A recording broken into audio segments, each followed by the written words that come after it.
India TV YouTube channel को subscribe करें और बेल आइकन दबाएं। नमस्कार, आप देख रहे हैं इंडिया टीवी। आपके साथ मैं हूं मीनाक्षी जोशी। दोपहर के 12 बज चुके हैं और अब शुरू हो चुका है सबसे बड़ा इलेक्शन शो। अब की बार किसकी सरकार, इसमें हम आपके लिए लेकर आते हैं उत्तर प्रदेश और पंजाब की वो खबरें जिनका इंपैक्ट होगा 2022 के दंगल में। फिलहाल लाइमलाइट में उत्तर प्रदेश है, जहां पर बहुत सियासी हलचल है। तो सबसे पहले आज की 3 बड़ी खबरें जो उत्तर प्रदेश से जुड़ी हुई है वो हम आपके सामने रख देते हैं।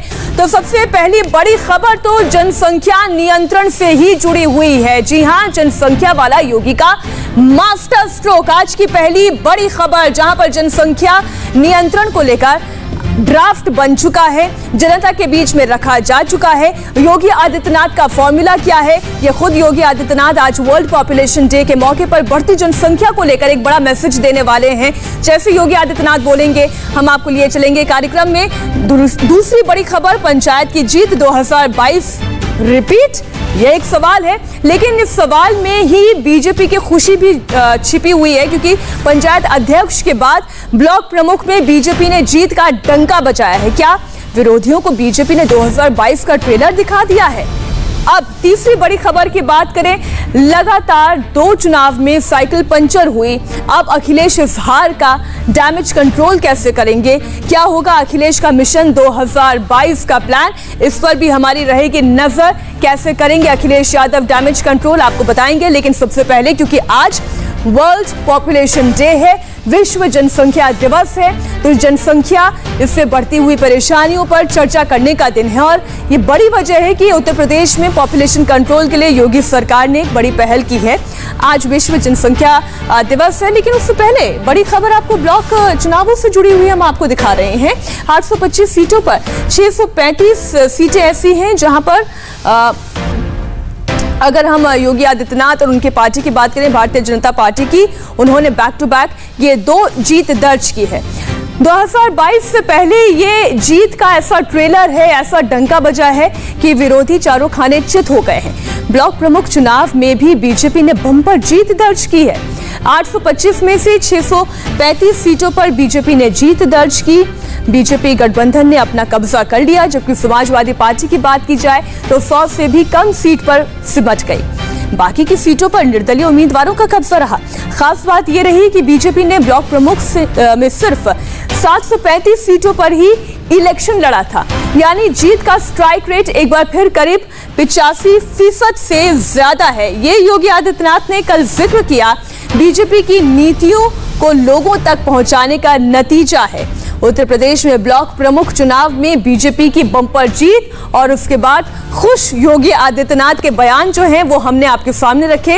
इस जीत के बाद बीजेपी में जबरदस्त जश्न का माहौल है और उसी जश्न की तस्वीरें आप देख रहे हैं। योगी आदित्यनाथ हैं, उनके जो पार्टी के और नेता हैं, उनके चेहरे पर खुशी है। मास्क के पीछे खुशी छिप गई होगी, लेकिन हाथों में मिठाई आपको ये इशारा दे रही है कि कितना खुशनुमा माहौल इस वक्त भारतीय जनता पार्टी के कार्यकर्ताओं और नेताओं में नजर आ रहा है। इस चुनाव में समाजवादी पार्टी को चारों खाने चित कर दिया गया है। ब्लॉक प्रमुख चुनाव समाजवादी पार्टी के लिए नाक का सवाल था, लेकिन एक बार फिर कमल खिला और साइकिल पंचर हो गई। आइए आपको कुछ आंकड़े बताते हैं। ब्लॉक प्रमुख चुनाव में बीजेपी की बम्पर जीत हुई है। 835 सीटों में से 635 पर बीजेपी और गठबंधन उनके सहयोगियों का कब्जा रहा है। तीसरा महत्वपूर्ण बिंदु, 735 सीटों पर ही चुनाव लड़ा था।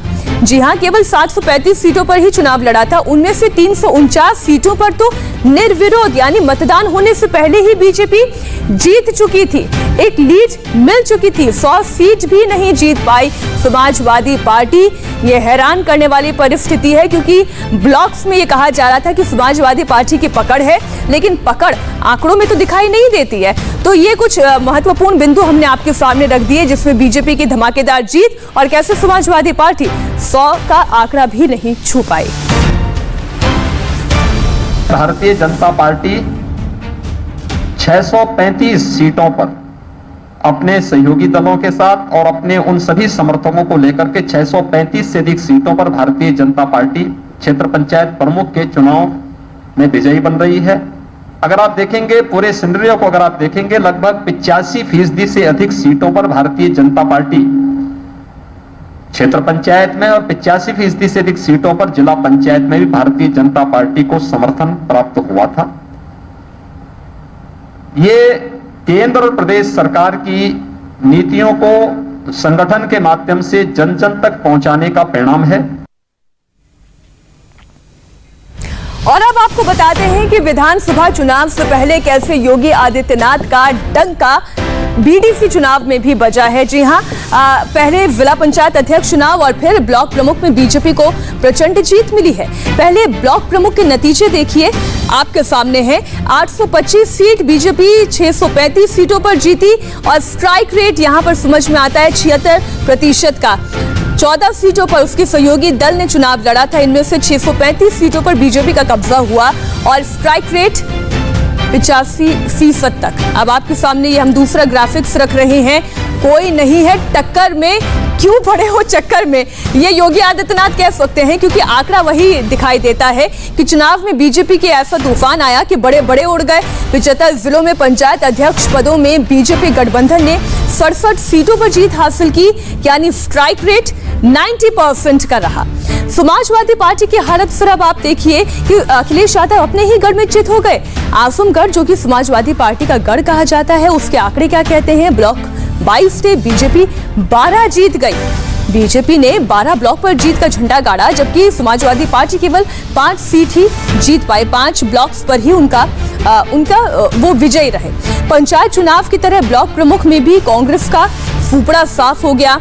रायबरेली की अगर हम बात करें, 18 ब्लॉक यहां से आते हैं, बीजेपी 11 जीत गई।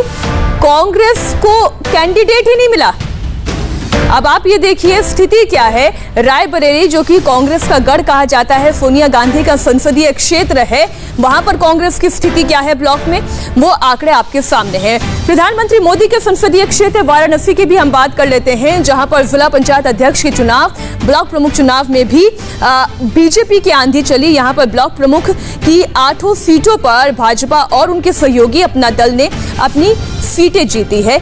8 थी, बीजेपी और उनके सहयोगी दलों ने ये सीट जीती।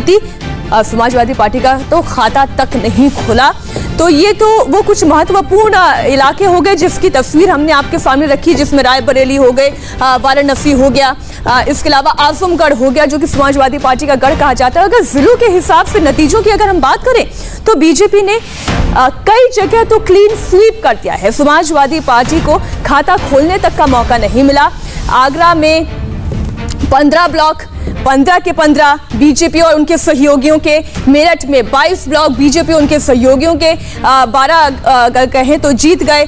गाजीपुर, सहारनपुर, जितनी सीटों का आप नाम लेंगे वहां पे तस्वीर एक जैसी दिखाई दे रही। आगरा 15 ब्लॉक, 15 के 15 जीत गए। बुलंदशहर 16 ब्लॉक, 11 जीत गए। लखीमपुर खीरी, जहां पर इतना हंगामा हुआ, 15 ब्लॉक थे, उसमें से 10 जीत गए। जौनपुर, सहारनपुर, गाजीपुर, इनकी तस्वीरें अपने आप ये बता रही है। देखिए 16 ब्लॉक थे, 11 जीते, 11 ब्लॉक थे तो 8 जीते, और कहीं 21 ब्लॉक थे तो 15 पर भारतीय जनता पार्टी और उनके सहयोगियों ने जीत दर्ज की। और इस जीत के बाद बीजेपी के प्रदेश अध्यक्ष स्वतंत्र देव सिंह ने भी दावा किया है कि जो जीत बीजेपी ने पंचायत अध्यक्ष और ब्लॉक प्रमुख में हासिल की, वो 2022 में भी रिपीट होगी। यह विजय मोदी सरकार और योगी सरकार की जन कल्याणकारी योजनाओं का प्रतिफल है। इन परिणामों से प्रदेश के विकास को एक नई गति मिलेगी।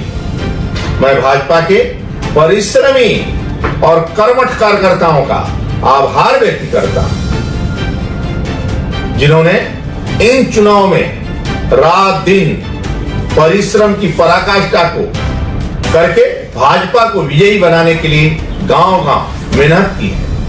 मुझे पूर्ण विश्वास है कि आप सभी परिश्रमी कार्यकर्ताओं के बल पर हम वर्ष 2022 की चुनौती को भी प्रचंड बहुमत के साथ जीतकर एक नया कीर्तिमान स्थापित करेंगे। अब इनमें से कुछ उन ब्लॉक्स पर आप गौर करिएगा जिसमें मेरठ हो गया, सहारनपुर हो गया, बुलंदशहर हो गया। ये वो ऐसे इलाके हैं जो पश्चिमी उत्तर प्रदेश के आते हैं, और पश्चिमी उत्तर प्रदेश वो इलाका जहां पर ये कहा जाता है कि शायद भारतीय जनता पार्टी के लिए मुश्किलें हो सकती है विधानसभा चुनाव जब आएंगे। लेकिन अभी की जो परिस्थिति दिखाई देती है उससे तो ये कहा जा सकता है कि ज्यादा चिंता अब विपक्षी दलों को है कि उनका सियासी वोट बैंक, जिसमें अगर हम कहें दलितों का वोट बैंक हो गया, ओबीसी समाज का वोट बैंक हो गया, या किसानों की नाराजगी का फायदा अगर विपक्ष उठाने की कोशिश कर रहे थे, तो यहां पर भी भारतीय जनता पार्टी झंडे गाड़ रही है। अगर हम पश्चिमी उत्तर प्रदेश की बात करें, क्योंकि यहां से मुसलमान आबादी भी बहुत ज्यादा आती है। बहरहाल उत्तर प्रदेश में योगी हिट एक बार फिर हिट साबित हुए हैं। क्यों साबित हुए हैं आप ये देखिए। बीजेपी ने जनादेश का अपमान किया, ये अखिलेश यादव का कहना है। उन्होंने कहा कि योगी आदित्यनाथ ने सरकारी मशीनरी का दुरुपयोग किया, ब्लॉक प्रमुख पदों पर जबरन कब्जा किया गया, ये समाजवादी पार्टी का आरोप है। अब बहुजन समाज पार्टी का क्या आरोप है वो भी आप देखिए। उत्तर प्रदेश में बीजेपी सरकार में जंगल राज है, चुनाव में हिंसा और महिला से बदसलूकी हुई है। क्या ये कानून का राज और लोकतंत्र है? सवाल उठाया मायावती ने। उन्होंने पूछा, अब राहुल गांधी की हम बात करते हैं। उत्तर प्रदेश में हिंसा का नाम ही मास्टर स्ट्रोक है। बीजेपी ने जनादेश का अपमान किया, ये कहना है समाजवादी पार्टी का। तो जितने भी विरोधी दल हैं उनकी भी राय हमने आपके सामने रख दी। बीजेपी जीत गई है, लेकिन समाजवादी पार्टी कह रही है सत्ता का दुरुपयोग हुआ। मायावती ने कहा महिलाओं के साथ हिंसा हुई, इसमें कोई दो राय नहीं। कुछ ऐसी तस्वीरें आई सामने जो चिंता पैदा करती है कि आखिर उत्तर प्रदेश में हो क्या रहा है। इलेक्शन शो की अगली बड़ी खबर पर भी एक बार हम गौर कर लें। उत्तर प्रदेश से, जहां 2022 से पहले योगी आदित्यनाथ ने जनसंख्या वाला मास्टर स्ट्रोक चला है। देश की सबसे ज्यादा आबादी वाले सूबे के लिए नए जनसंख्या नीति का ड्राफ्ट बनाया गया है। इस ड्राफ्ट पर लोगों से सुझाव मांगे गए हैं। अभी सीएम योगी आदित्यनाथ जनसंख्या दिवस पर भी एक कार्यक्रम में मौजूद हैं। थोड़ी देर में वहां से भी वो अपना जब संदेश देंगे, उससे पहले हम जल्दी से आपको बताते हैं कि जनसंख्या नियंत्रण पर जागरूकता के प्रण की बात कर रहे हैं Yogi Adityanath. World population day पर सीएम योगी एक बड़ा संदेश दे रहे हैं। बढ़ती जनसंख्या गैर बराबरी की सबसे बड़ी वजह है। विकसित समाज के लिए जनसंख्या नियंत्रण बुनियादी आवश्यकता है। जो उन्होंने ट्वीट किया वो आपको बता देते हैं। बढ़ती हुई जनसंख्या समाज में व्याप्त असमानता समेत प्रमुख समस्याओं का मूल है। समुन्नत विकास की स्थापना के लिए जनसंख्या नियंत्रण प्राथमिक शर्त है। आइए इस विश्व जनसंख्या दिवस पर बढ़ती जनसंख्या से बढ़ती समस्याओं के प्रति स्वयं और समाज को जागरूक करें। और अब आपको बताते हैं कि जिस जनसंख्या नियंत्रण नीति के ड्राफ्ट की बात कही जा रही है, दरअसल उस ड्राफ्ट में क्या क्या चीजें शामिल की गई हैं और अब उत्तर प्रदेश की जनता को इसे समझना, इसे जानना क्यों बहुत जरूरी हो गया है। अगर आप उत्तर प्रदेश में रहते हैं तो ये खास सेगमेंट आप लोगों के लिए है। सरकारी नौकरी में 2 एक्स्ट्रा इंक्रीमेंट होंगे अगर आपके घर में 2 ही बच्चे हैं। अगर सरकारी नौकरी में आपको योग्यता साबित करनी है तो आपको ये सोचना होगा कि 2 से ज्यादा बच्चे हैं तो आपकी योग्यता पर भी सवालिया निशान होगा, आप अयोग्य ठहरा दिए जाएंगे। ये इस पॉलिसी में है। अगली बात हम करते हैं, सरकारी जमीन और मकान में सब्सिडी दी जाएगी अगर 2 बच्चे हैं, लेकिन 2 से ज्यादा बच्चे हैं तो सरकारी नौकरी में प्रमोशन पर भी रोक है। तीसरी महत्वपूर्ण बात, मकान के लिए लोन, बिजली पानी के बिल में छूट अगर 2 बच्चे, अगर 2 से ज्यादा तो स्थानीय चुनाव लड़ने तक पर रोक लगा दी जाएगी। इसके अलावा 12 महीने तक मैटरनिटी और पैटर्निटी लीव यदि 2 बच्चे हैं और 2 से ज्यादा तो सरकारी योजनाओं का फायदा नहीं मिलेगा। सरकारी नौकरी में 12 महीने की मैटरनिटी और पैटर्निटी लीव मिलती है, वो नहीं दी जाएगी। उत्तर प्रदेश की नई जनसंख्या नीति में और क्या बातें हैं? एनपीएस में 3% की बढ़ोतरी और अगर 4 सदस्यों के लिए राशन कार्ड दिया जाएगा, यानी माता पिता 2 बच्चे तो राशन कार्ड, अगर 3 बच्चे हो जाते हैं तो जो तीसरा बच्चा है उसका राशन कार्ड में फिर नाम नहीं रहेगा, यानी सरकारी सुविधा से उसे वंचित रहना पड़ेगा। पति पत्नी के लिए फ्री इलाज और बीमा यदि 2 बच्चे और 2 से ज्यादा तो सरकारी सब्सिडी पर भी रोक लग जाएगी। तो ये तो उत्तर प्रदेश की नई जनसंख्या नीति की बात हुई। यूपी की नई जनसंख्या नीति में 1 ही बच्चा होने पर भी क्या होगा वो आपको बताते हैं। सरकारी नौकरी में 4 एक्स्ट्रा इंक्रीमेंट का फायदा होगा। बच्चे को एडमिशन में भी तरजीह दी जाएगी। एक एक करके जल्दी जल्दी आपके सामने रखते हैं। यदि माता पिता ये तय करते हैं कि उन्हें केवल 1 ही बच्चा चाहिए तो बच्चे की एडमिशन ही नहीं बल्कि ग्रेजुएशन तक यानी 12वीं तक की उनकी शिक्षा की जिम्मेदारी सरकार लेती है। और इसके अलावा अगर 1 ही बेटी है, इकलौती बेटी है, हायर एजुकेशन में स्कॉलरशिप दी जाएगी। अगर इकलौती बेटी को सरकारी नौकरी है तो उसमें भी तरजीह दी जाएगी। तो आप ये देखिए कि सरकार ये समझाने की कोशिश कर रही है सुविधाओं को लेकर और सुविधाओं को देकर कि जनसंख्या पर नियंत्रण करना कितना जरूरी है। उत्तर प्रदेश की नई जनसंख्या नीति के मुताबिक अगर कानून तोड़ा तो फिर क्या होगा, ये अब आपको बताते हैं। सरकारी नौकरी से बर्खास्त हो सकते हैं, राज्य सरकार में सरकारी नौकरी नहीं मिलेगी, सरकारी सुविधाएं नहीं दी जाएगी।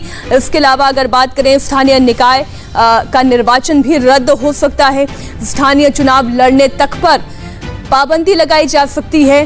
राशन कार्ड में 4 सदस्यों तक का ही नाम मान्य होगा। 77 से ज्यादा फायदों से ऐसे परिवार वंचित रह जाएंगे। यूपी लॉ कमीशन पहले ही यह साफ कर चुका है कि उत्तर प्रदेश में जनसंख्या विस्फोट बहुत चिंता का विषय है और आंकड़े इस बात की तस्दीक करते हैं। वो आंकड़े भी हम एक एक करके आपके सामने रखेंगे। 2011 की जनगणना के मुताबिक उत्तर प्रदेश की आबादी 20 करोड़ थी, जो अब बढ़कर कितनी हो गई है, 24 करोड़ के पार चली गई है। जी हां, जनगणना के मुताबिक 2011 में जो आबादी 20 करोड़ थी, 2021 की जनसंख्या अब 24 करोड़ हो चुकी है।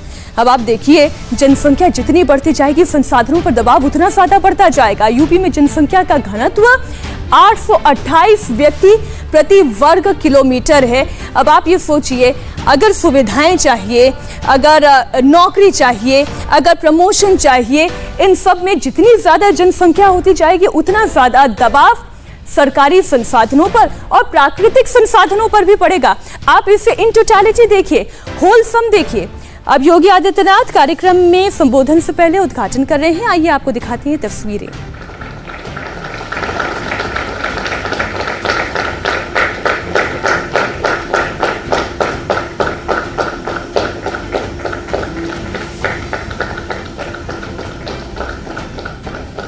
बहुत बहुत आभार और धन्यवाद। माननीय जी को अवगत कराना चाहूंगी कि ये 11 लैब हमारे साथ जूम के माध्यम से लाइव कनेक्टेड भी हैं, जिन्हें हम स्क्रीन पर देख सकते हैं। बहुत बहुत धन्यवाद। उत्तर प्रदेश के स्वास्थ्य केंद्र ऐप का शुभारंभ जन जन को स्वास्थ्य सेवाएं उपलब्ध कराने में तकनीक का प्रयोग करने के आशय से उत्तर प्रदेश के स्वास्थ्य केंद्र ऐप का शुभारंभ आज प्रदेश के यशस्वी माननीय मुख्यमंत्री जी के कर कमलों से किया जा रहा है, जिसके अंतर्गत चिकित्सालयों को एक यूनिक आईडी के माध्यम से चिकित्सालय संबंधित समस्त जानकारी, स्वास्थ्य योजनाओं इत्यादि के विषय में जानकारी प्राप्त होगी। इसका शुभारंभ के लिए मैं माननीय मुख्यमंत्री जी से निवेदन करूंगी कि अपने कर कमलों से माउस का बटन दबाकर। तो जैसे इस कार्यक्रम में योगी आदित्यनाथ संबोधन शुरू करते हैं, हम आपको इस कार्यक्रम में भी ले चलेंगे, लेकिन फिलहाल वक्त एक छोटी सी ब्रेक का। आप कहीं मत जाइएगा, हम हो रहे हैं फौरन हाजिर।